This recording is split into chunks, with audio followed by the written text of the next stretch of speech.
Lecture du livre de la Genèse. Au bout de 40 jours, Noé ouvrit la fenêtre de l'arche qu'il avait construite et il lâcha un corbeau. Celui-ci s'envola et revint en attendant que la terre soit redevenue sèche. Ensuite, Noé lâcha une colombe pour savoir si les eaux avaient baissé à la surface du sol. La colombe ne trouva pas d'endroit où se poser et elle revint vers l'arche auprès de lui, parce que les eaux couvraient toute la terre. Noé tendit la main, prit la colombe et la fit rentrer auprès de lui dans l'arche. Il attendit encore 7 jours et lâcha de nouveau la colombe hors de l'arche.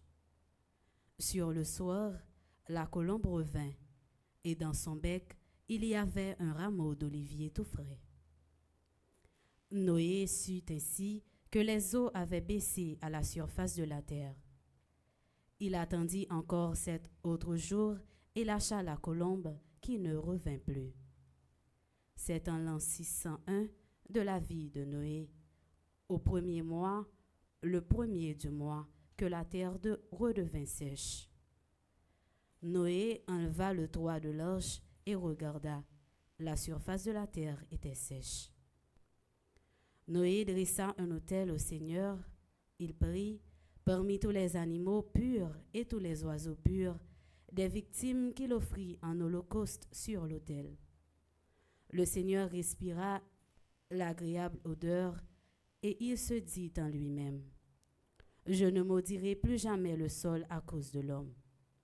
Les pensées de son cœur sont mauvaises dès sa jeunesse, mais plus jamais je ne frapperai tous les vivants comme je l'ai fait.